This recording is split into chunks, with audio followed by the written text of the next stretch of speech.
Hi everyone. For today's activity, we're going to be doing a bowling activity called Battleship Bowling. Now, this is one of my favorite bowling games that I teach my students at school. So if you haven't played this one, hopefully you're in store for a lot of fun today and you'll enjoy this game. Now, if you have not done our first bowling lesson in week 2, go back to the bowling lesson in week 2 where we'll talk about the bowling technique. Now, a couple other things. I'm not actually at my house right now. I'm kind of right next door. So you're actually sitting on top of my wall. Okay, and that wall over there belongs to my neighbor. The area where we're playing here is actually called an easement. It doesn't really belong to anyone, and I wanted a little more area today, so I decided to use that. But since I left my house today and I'm outside, number one, I'm wearing sunblock. That's the white stuff you may or may not see on my face. I think you can, sorry. But I also might encounter people that I don't live with right now. So like we've talked about, it's important to have a gaiter or a mask. So in case somebody encounters me out here, I can put this on and make sure that I don't get myself sick. So very important to have one of these handy if you're going to do something like I did today. All right, let's talk about the game. Now in Battleship Bowling, the game is simple. You're trying to sink the other team's battleship just like in the board game. If you never played it, try it. It's a lot of fun and you can do that inside. Okay, but today, my battleship is going to be the red one you see back there. And all I did was set up some cones and then I used some chalk. You don't have to chalk it, you don't need to. Okay, but when I'm bowling, I will have to be on my battleship. In front of it, you see some pins there, and that's what the other player is trying to bowl over. Now on the side opposite me, that's the purple battleship, so I'll be playing against Mrs. B. She'll be taking care of the purple battleship. If I knock down all those purple pins, I win. She knocks down all my red pins, she wins. Now, if you don't have pins, we've talked about this in bowling. I'm on a ladder, let me get down here. So you can use any of the things that we've talked about. But you may or may not be able to see in here. I have some paper towels in here, some water bottles, the orange juice bottle like the one I used. Hey, there's some regular cones, coffee creamer bottles, all kinds of stuff that you can use as pins. Now, to make it a little easier for Mrs. B, I give her one of the orange juice bottles because that one's a little bigger, a little easier to knock down. Smaller pins are harder to knock down. Now, balls. We talked about balls in bowling. We have a lot of different types of balls here that would work. Anything like a grocery store ball, which would be very light and a little bit bouncy. I have my playground ball here that we're going to be using. You can use a mini basketball or my giant tennis ball. Or I even have something here. This is a dodgeball that I found at Walmart. It was only about $4 or $5. Now this one's really small. If you want a challenging game, pick a smaller ball because it'll be harder to hit the pins. All right, so we're going to be using this one. Again, simple game using our bowling skills. We'll explain the rest as we're playing. So we're going to bring out Mrs. B and play some Battleship Bowling. All right, everybody. Mrs. B has joined us. She's on the purple battleship. She has the cannonball. That's our bowling ball. So she's going to get to go first.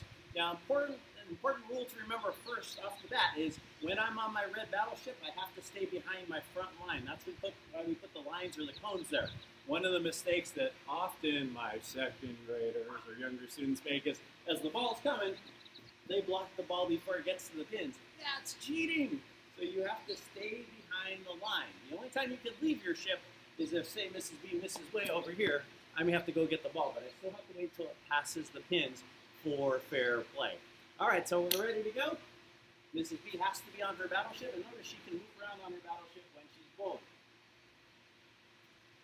So here she goes. She does the lunge and the roll. Okay, now notice that one. Then I did a pin, so I went to get the ball, and now I'm on my battleship. Now, you can never move your pins, and that's why when you're setting up, you should make sure that you have enough space between your pins, so you make your battleship big enough where you can move around and you can launch your ball through your pins. Because if you knock over your own pins, too bad, you knocked it over. So if the pin falls for any reason, it's down. All right, so here's my turn. Remember, lunge and roll just like we did in the bowling lesson. Stay on your battleship, lunge and roll. All right, so I knocked one over. Now that Mrs. B's pin is down, you cannot move your pin. Now you might think, but it's in my way. There's enough room on the battleship where Mrs. B can change her angle and move wherever she likes to launch her attack. I'll target on that one again. And again, I would have recommended on that one that Mrs. B move away from the pin. You don't want the pin to be in front of you because you always lunge forward. You want to make sure you're not going to step on the pin. Now, she didn't do that, but in my opinion, it might have been in her way. I'm going to try and knock over the last one over here. So notice I'm changing my angle, so I'm aiming at the pin.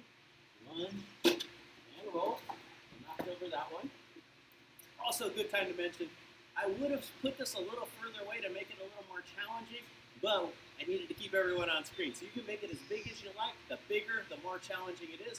The shorter, the easier it's going to be. So Mrs. B is now taking her turn. And changing her angle. Looks like she's going to go for this side.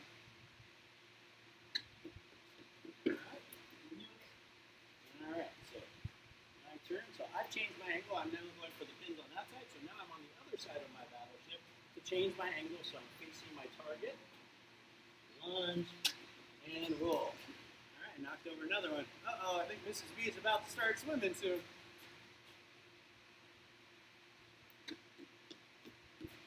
Almost got that one, but missed. Mrs. B is scared of bees. What do you do if a bee lands on you, Mrs. B? Incorrect. You stay still. Mrs. B's not good at that one. All right, here we go. Lunge and roll. Boom! Mrs. B is now swimming in the ocean. If I'm nice, maybe I'll pick her up in my life raft. All right, everybody. That's Battleship Bowling. I'm on my ship. Woohoo! Sailing the seven seas. Mrs. B is swimming in the ocean. So have fun. At this point, you would just reset the game or challenge your brother or your sister or someone else in your family who you haven't played with yet. Again, bigger pins are easier to knock down, right, Mrs. B? Smaller pins are harder.